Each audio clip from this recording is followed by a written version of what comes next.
Title: I 29F. Accidentally saw my husband's 32M messages with his sister. And now I can't unsee them. Part 1. Okay, internet strangers, this is going to be long because I am spiraling. If you're here for a quick TLDR, you're not going to get one yet because I honestly still don't know what's going on. But my stomach is in knots, my hands are shaking while typing this, and if I don't get this out somewhere I think I might actually scream. Me 29F, and my husband Mark 32M, have been married for 3 years, together for 6. We met in the most cliché way possible.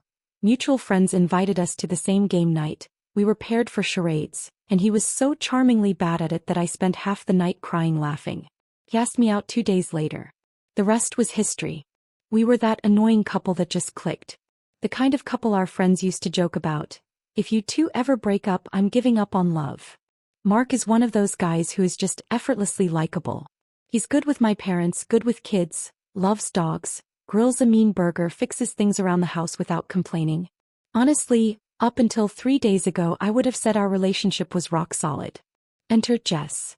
Or as Mark always called her, his sister. They met, according to him, in college. Apparently they lived in the same dorm freshman year and just clicked. He's always referred to her as his sister because, in his words, she's the family I got to choose. I always thought that was sweet. I have a brother and I know how important sibling relationships can be, so I welcomed Jess into my life. At first, Jess was around a lot. She came to birthdays, to BBQs, to housewarming parties. She once drove me to the ER when I sliced my hand on a broken glass and Mark was out of town. I liked her. She was funny, a little sarcastic, the kind of person who remembers everyone's coffee order. I even joked once that if she and I had met first, we would have been friends even without Mark. Fast forward to now. Mark and Jess talk all the time. Like multiple times a day. I used to think it was cute. They'd send each other dumb memes, random TikToks, updates about work. Sometimes I'd overhear Mark laughing on the phone with her while I was cooking dinner, and I'd smile because hey, everyone should have someone who makes them laugh like that. Then Friday night happened. We had a quiet evening planned. Mark was going to grill, we were going to watch the new season of that murder documentary I love, and maybe have some married people fun later. It was chill. At some point Mark said he was going to shower before dinner. He left his phone on the coffee table. This is the part where I wish I could go back in time. His phone buzzed. Normally I don't even glance. We both have each other's passcodes but we're not snoopers. But I saw the name pop up. Jess. And the preview said, "God, I can still taste you. When can we talk?" My stomach dropped so hard I swear I felt dizzy. I blinked at the screen, convinced I had misread it. Nope. Still said what it said. And then, because I am apparently a masochist, I picked up his phone. I know, privacy and trust and all that. But listen, when you see a message like that from someone who is supposedly family, your brain does not go, let's respect boundaries. It goes, what the actual hell? I unlocked his phone, we know each other's pins, and opened the chat. I don't even know how to describe what I saw. Weeks, no months, of messages. Flirty, intimate, sometimes just straight up explicit. I scrolled and scrolled while my heart pounded so loud I thought I'd pass out. There were messages like, "Wish I could sneak over tonight. You're the only one who makes me feel this way. Remember last weekend? I can still feel you." And then the photos. Oh my God, the photos. I'm not going to get graphic, but there is no universe in which those were siblings being silly. I just sat there, phone in my hand, mouth open, scrolling like I was watching a car crash in slow motion. I screenshotted everything. My hands were shaking so bad that half the screenshots are blurry, but I got enough to know I'm not imagining this. Mark came out of the shower right then and I panicked. I tossed his phone back on the table like it was hot and tried to look normal. He smiled, kissed me on the top of my head and asked if I wanted him to start the grill. I swear to you I almost laughed. Not a normal laugh. A borderline hysterical one. Because how could he just walk around like nothing was wrong when he had literally been sexting someone he calls his sister earlier that day? I mumbled something like, "Yeah, sure," and then spent the rest of the evening in a fog. I barely ate. I couldn't focus on the show we watched. When he put his arm around me on the couch I felt my skin crawl.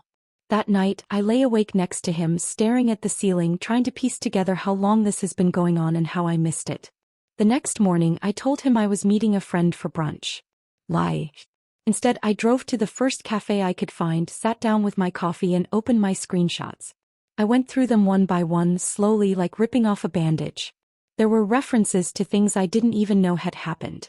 Weekend getaways he told me were guys' trips. Late nights at the office that apparently weren't. Inside jokes that made my stomach twist because they referenced our bedroom. At one point Jess had texted, "Do you ever feel bad about lying to her?" And Mark replied, "Sometimes. But she doesn't need to know. This is ours." I almost threw up right there in the cafe. I stayed there for hours, alternating between crying, rereading, and Googling things like, how to confront cheating spouse without losing your mind. Baker. We're supposed to have dinner with Jess next week. She invited us over to her place for a little get-together. Part of me wants to cancel, part of me wants to show up and watch them squirm, part of me wants to walk in and flip the table like a real housewife. I haven't confronted Mark yet. Every time I think about it, my throat closes up. Do I lead with the screenshots? Do I just ask casually, "Hey, how's your sister?" and see what happens? I feel like I'm living in some twisted soap opera. For now, I'm just sitting here with my phone full of receipts, a knot in my chest, and no clue what my next move is. And that's where I am right now. If you made it this far, thank you for reading. I don't know what I'm going to do yet, but I have a feeling dinner next week is going to be interesting. Title: Update. I-29F. Accidentally saw my husband's 32M. Messages with his sister. Part 2. Part 2. Hi, it's me again, back with what I promised would be an update. I honestly didn't think I'd have this much to say so soon, but a lot has happened since I posted part 1. I wasn't sure if I'd even get through dinner with Jess without either crying or flipping a table, but apparently I have more self-control than I thought. After my first post blew up, thank you to everyone who commented BTW, even the tough love ones. I spent an entire day just reading replies. Some of you were like, "Girl, pack your bags now." Some were like, "Be calm and gather evidence." And some were like, "This is a kink, maybe they roleplay as siblings." Y'all, I wish it was just that. It's not. I decided not to confront Mark right away. A lot of people said I should have a plan first, maybe talk to a lawyer, maybe figure out where I'd go if things blew up. And honestly, I wasn't ready to see his face while knowing what I knew. I needed to be 100% sure that I wasn't just going to explode and scream, "I know everything," without being strategic. The next few days were absolute torture. I felt like I was living with a stranger. Every time his phone buzzed, my stomach clenched. Every time he smiled at me, I wondered if he had just finished texting Jess something disgusting. I started sleeping on the very edge of the bed, pretending it was because it was hot. Then came dinner night. I almost bailed. I almost texted Jess some excuse about food poisoning, but something in me snapped. I wanted to look her in the eye. I wanted to see if she would be able to sit across from me and make small talk knowing what I knew. Mark seemed weirdly excited about the dinner, which made me want to throw up even more. He kept humming while he got ready, joking about how Jess makes the best pasta. I stared at him in the mirror while he shaved and thought, who even are you? The drive to Jess's apartment was quiet. Normally we'd listen to music, but this time I just stared out the window, gripping my phone so hard my knuckles turned white. Mark asked if I was okay and I said I was just tired. Jess greeted us at the door like nothing was wrong. She hugged me, hugged Mark, made some joke about how we were late. I wanted to scream. I wanted to grab her by the shoulders and ask, "How dare you smile at me?" Her apartment looked nice. I'd only been there once before for a game night. Everything smelled like garlic and basil. She had a bottle of wine already open. The first 20 minutes were torture. We made small talk about work, about the house renovations, about the weather. I watched Mark watch her. It wasn't overt. Nothing you could point at and say, "Look, see?" But there was something about the way he smiled at her that made me want to smash my glass. Then while Jess was in the kitchen, Mark reached over and squeezed my knee. He smiled like everything was normal and whispered, "You okay? You seem off tonight." I had to bite my tongue to keep from saying, "I'm off because you're sleeping with your sister." Instead I just nodded and forced a smile. Dinner was good, objectively good. Homemade pasta, garlic bread, salad. I barely tasted any of it. I was too busy trying to catch them slipping up. At one point Jess said something like, "Oh, that reminds me of that weekend trip last fall." And I swear I saw Mark shoot her a look like a warning. My stomach dropped because that was the same weekend he told me he was at a conference. Halfway through dinner, I excused myself to the bathroom and texted my best friend, who I had finally told everything to the night before. "Me, I don't know how much longer I can do this. They're both sitting here acting normal, Best friend, keep calm. You're there to watch, not blow up. Get your answers. When I came back out, Jess and Mark were laughing about something. I asked what was funny and Jess said, "Oh, just an old joke from college. You wouldn't get it." I wanted to throw my wine glass at her head. After dinner we sat around for a bit longer, then said our goodbyes. Mark offered to help Jess with the dishes and I swear I almost stayed behind to make sure they didn't start making out in the kitchen. On the way home Mark seemed happy. Like genuinely cheerful. He said, "See? That was nice. We should do this more often." I just stared at him. When we got home I couldn't hold it in anymore. I asked, "Mark, can I ask you something?" He looked at me and said, "Of course." I said, "What exactly is your relationship with Jess?" He blinked, then smiled nervously. "What do you mean?" "She's my sister." "Except she's not," I said. That wiped the smile right off his face. "Why would you say that?" "I've seen the messages, Mark." His face went pale. He opened his mouth, then closed it again. Finally he said, "You went through my phone?" I laughed. Actually laughed. "That's what you're focusing on right now?" He ran a hand through his hair and said, "It's not what you think." I said, "Really?" "Because what I think is that you've been sleeping with the woman you've been calling your sister for months." He sat down on the edge of the bed and put his face in his hands. "It's complicated." I snapped, "Try me." And then he said the last thing I expected to hear. "She's not just Jess. She's my ex." Title: Final update. I-29F. Accidentally saw my husband's 32M. Messages with his sister. Part 3. Part 3. Deep breath. This is the last update I'm posting because I honestly feel like I've been living inside a soap opera for the past week and I'm exhausted. When I left off, Mark had just told me that Jess wasn't just his chosen sister. She was his ex. And I swear the room started spinning. I asked him to clarify because I couldn't even process that sentence. "Mark, we dated in college. For about a year. We broke up before senior year and stayed friends." "Me, friends? You called her your sister for 6 years. "Mark, I know how it looks, but we really were just friends for a long time. Things changed recently." That was the moment I realized my marriage as I knew it was over.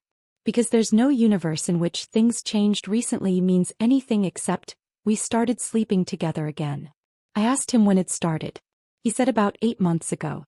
Apparently they ran into each other alone one weekend. I think this was the conference trip lie, and old feelings resurfaced. I asked him if he loved her. He didn't answer right away. He stared at the floor and finally said, "I don't know." That silence was the loudest thing I've ever heard. I asked him why he lied about their relationship. Why he let me think she was basically family. He said, "It was easier. People don't get it. We wanted to keep it simple." I told him that calling her his sister while sneaking around with her was the most disgusting thing I'd ever heard. He tried to take my hand but I pulled away. He said he never meant to hurt me, that he still cared about me, that this just happened. I said, "Affairs don't just happen. They're choices you make over and over." We argued for hours. At one point I was yelling so loud the neighbor's dog started barking. At another point I was crying so hard I couldn't breathe. Eventually I told him I needed space and asked him to sleep on the couch. The next morning I called in sick to work and drove to my best friend's apartment. I showed her everything, the screenshots, the timeline, what he told me. She poured me a giant mug of coffee, handed me tissues and said, "Babe, you know what you have to do." And she was right. I went home that afternoon and told Mark I wanted a separation. He didn't even fight me. He just nodded and said, "If that's what you need." That night I packed a bag and went to stay with my brother. Who, by the way, is an actual brother, and when I told him everything he was ready to show up at Mark's with a baseball bat. I told him not to. Over the next few days Mark texted me a few times. At first he asked me to come home and talk like adults. Then he sent me a long message saying he was sorry, that he didn't mean for this to happen, that he would end things with Jess if I would give him another chance. And here's the part one wasn't expecting. Jess texted me too. She said she never wanted to hurt me, that she had real feelings for Mark and that she hoped we could all be adults about this. I didn't reply because what exactly do you say to the woman who's been sleeping with your husband? I spent a lot of time thinking about whether I even wanted to salvage this marriage. The truth is, I don't think I can ever trust him again. The lies were too big, too layered. It wasn't just about the physical affair. It was about the gaslighting, the fake family narrative, the months of pretending. I met with a lawyer. We talked through my options. It's going to be messy, but I have support. My brother, my best friend, even my parents, who were furious when they found out. A few days ago I told Mark I want a divorce. He cried. I cried. He asked one more time if I was sure and I said yes. He's staying in the house for now because it's easier logistically, but I'm looking for a small apartment. I'm also booking therapy because I need to figure out why I ignored so many little red flags along the way. The weirdest thing is that I don't feel angry anymore. I just feel empty. Like I used up all my rage in those first few days and now I'm just tired. For anyone wondering, no, I don't think I'll ever be friends with Jess again. Not that we were ever real friends. And no, I don't think Mark and Jess will last. They're welcome to each other, honestly. If this is how they wanted to start their relationship, good luck to them. To everyone who commented on my first 2 posts, thank you. Reading your advice and your kind words kept me from feeling like I was losing my mind. I guess the takeaway is, trust your gut. If something feels off, it probably is. And if someone is calling another adult their sibling, but acting weirdly possessive about them, maybe ask a few extra questions. So that's it. I'm moving on with my life.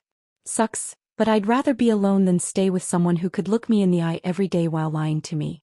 And for the record, the next time a guy tells me some woman is just like a sister to him, yeah, I'm going to need to see some baby pictures.